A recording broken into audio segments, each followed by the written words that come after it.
You think you know what happened to the Challenger space shuttle. January 28th, 1986. 73 seconds into flight, 7 astronauts lost, the O-rings failed, cold weather, a tragedy that shook America to its core. That's the story everyone knows. But that's not the real story. The real story is about what happened after. About a 6-7-year-old physicist who walked into the most powerful room in America, ignored every protocol, and destroyed the entire NASA establishment with nothing but a glass of water, a piece of rubber, and 2 simple words: for sure.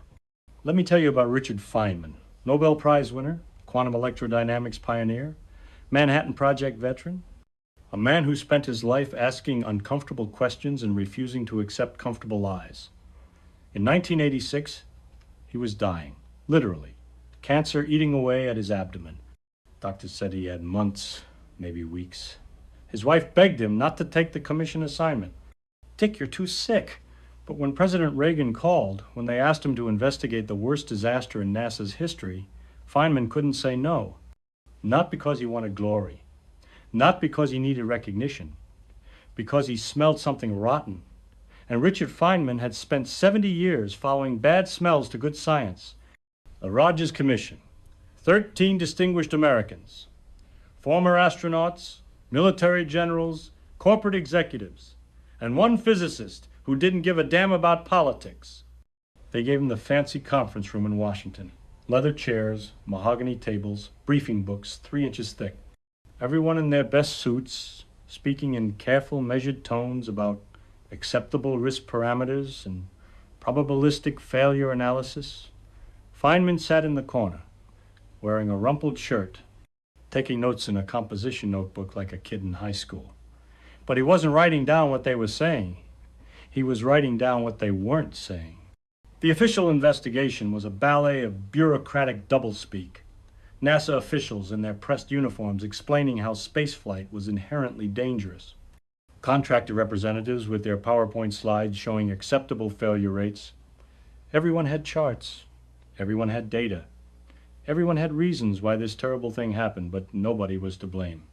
It was just one of those things, acts of God, acceptable losses in the march of human progress. The kind of language that makes tragedy sound inevitable and accountability disappear. But Feynman wasn't buying it. While the commissioners debated liability and insurance claims, he was reading technical manuals. While they scheduled photo ops and press conferences, he was calling engineers. Not the executives, not the PR departments, the actual engineers, the guys who built the rockets with their own hands. And what they told him made his blood boil. They'd been screaming warnings for months. They'd been writing memos. They'd been begging their bosses to listen. Nobody cared. The launch schedule was more important than safety concerns. The budget was more important than human lives. And now, 7 astronauts were dead because bureaucrats thought they knew better than scientists. The smoking gun came from a Morton Thiokol engineer named Roger Boisjoli, a man you've never heard of who tried to save those astronauts and couldn't. The night before the launch, Boisjoli and his team were on a conference call with NASA. They had data. Cold weather made the O-rings brittle. Brittle O-rings don't seal. No seal means explosion. Don't launch. Simple as that. But NASA managers weren't interested in simple answers. They wanted complicated explanations they could argue with. They wanted uncertainty they could exploit. They asked Boisjoli to prove the shuttle would fail. Not prove it was safe. Prove it would fail. Asking an engineer to prove a negative. It's like asking someone to prove there's no God. Impossible task design to get the answer they wanted. Boisjoli couldn't prove catastrophic failure would happen. He could only prove catastrophic failure might happen. In NASA's world, might wasn't good enough to stop a billion-dollar launch with the president watching, so they launched. And 73 seconds later, Roger Boisjoli's worst nightmare came true. The O-rings failed exactly as he predicted. The shuttle broke apart exactly as he feared. 7 people died exactly as he warned. And then they brought him before the commission to explain himself like he was the one who screwed up. Feynman listened to Boisjoli's testimony, watched him break down, describing how he'd begged them not to launch, watched him cry, explaining how his own company overruled him to make NASA happy. watched a good man destroy himself with guilt that should have belonged to others. And something inside Feynman snapped. This wasn't about engineering anymore. This wasn't about rockets or rubber rings or temperature gradients. This was about human nature, about power, about what happens when institutions care more about looking good than being good. But here's where the story gets interesting. Because Richard Feynman didn't just get angry, he got curious. And a curious Feynman was the most dangerous thing in any room. He started asking questions. Not the polite questions commissioners ask, the rude questions scientists ask. Why didn't the O-rings work? How cold was it really? What exactly happens to rubber when temperature drops? Don't tell me about your committees and your procedures and your protocols. Show me the physics. Show me the data. Show me what really happened. The NASA officials squirmed. They had rehearsed answers for rehearsed questions. They knew how to handle politicians and journalists and grieving families. They didn't know how to handle a dying physicist who couldn't be intimidated, couldn't be bought, couldn't be shut up. Feynman didn't care about their feelings. He didn't care about their reputations. He didn't care about diplomatic language or political consequences. He cared about truth, and truth was about to bite them in the ass. The breakthrough came during a public hearing. Television cameras rolling, reporters scribbling notes, NASA administrators in their dress uniforms projecting confidence and competence. The perfect stage for bureaucratic theater, except Richard Feynman had brought props, a glass of ice water, a piece of O-ring rubber from the actual shuttle, and a pair of ordinary pliers from his hotel room toolbox. Picture the scene. Feynman sits at the commissioner's table, completely ignoring the formal presentation happening 10 feet away. He's like a kid in science class, completely absorbed in his experiment. He takes the pliers, he grabs the O-ring material, he squeezes it in the pliers to compress it, simulating the pressure inside a rocket joint. Then he dunks the whole thing in the ice water.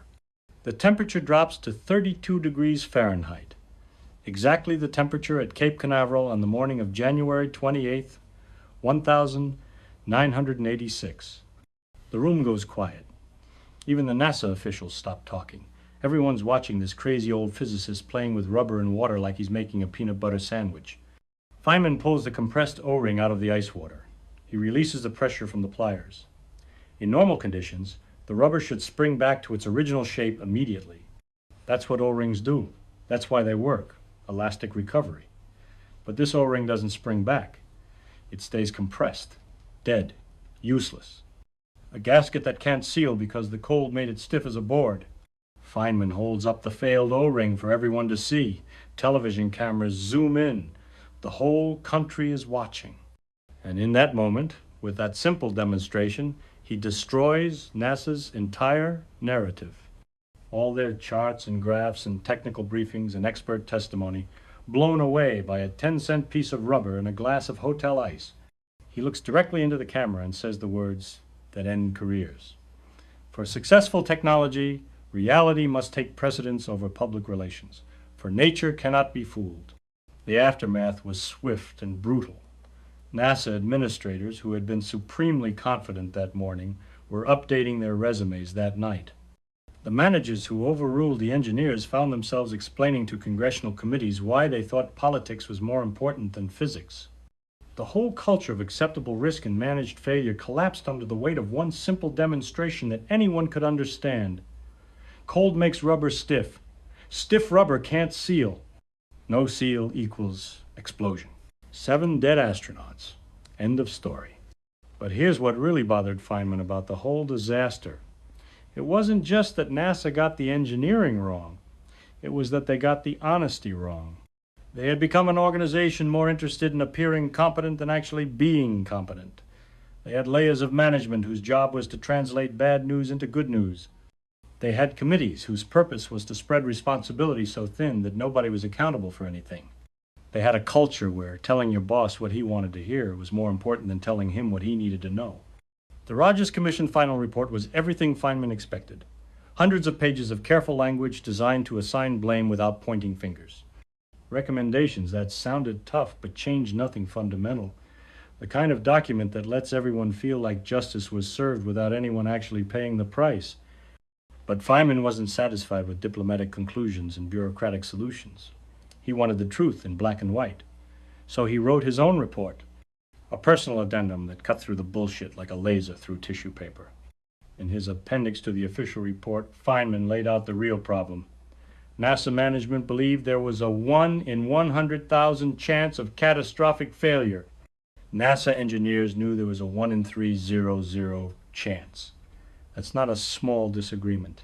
That's not a communication problem. That's a complete disconnect from reality. Management was living in a fantasy world where rockets were as safe as commercial airliners.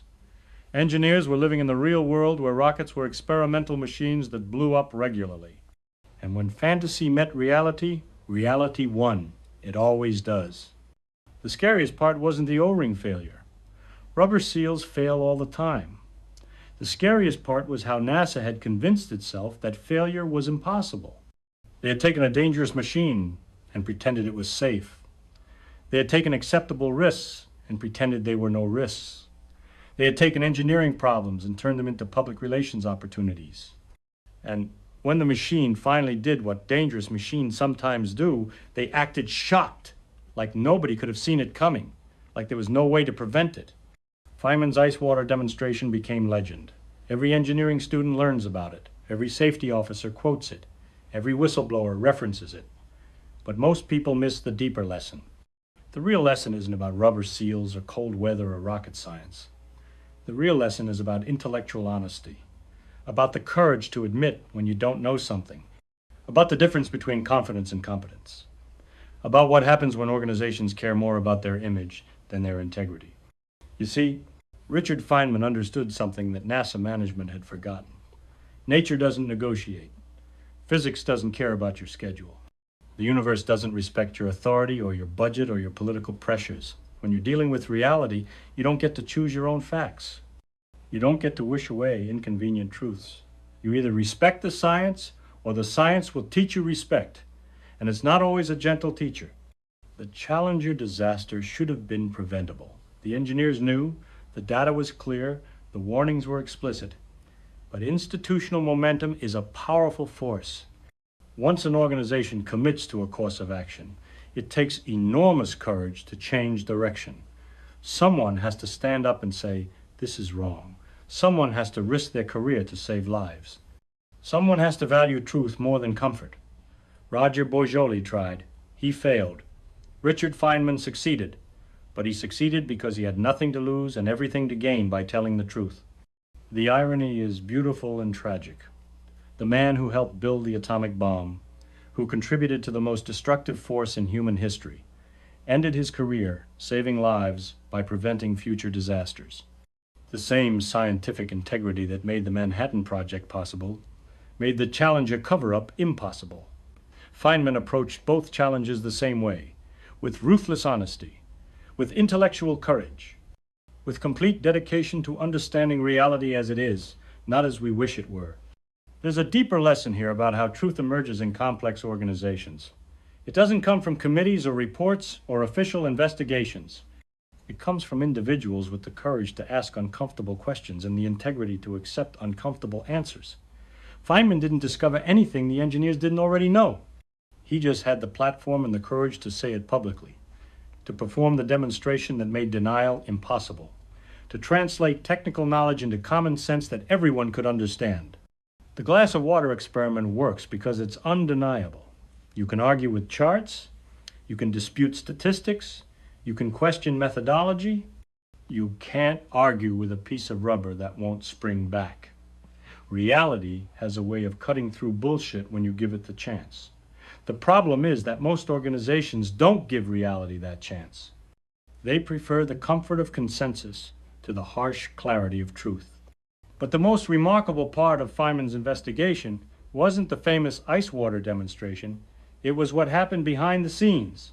The phone calls to engineers who were forbidden to speak, the secret meetings in hotel rooms, the careful documentation of lies told by men in expensive suits. Feynman understood that the real enemy wasn't technical failure. It was willful ignorance, institutional blindness. The kind of organizational disease that turns smart people into cowards and honest people into conspirators. he discovered that NASA had a systematic problem with reality. They had created a feedback loop where good news traveled up the chain of command and bad news disappeared. Managers who reported problems were seen as troublemakers.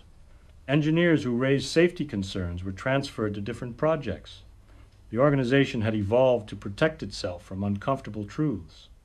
And when you protect an organization from truth, you eventually protect it from reality, which never ends well. The Morton Thiokol story gets even worse when you dig deeper.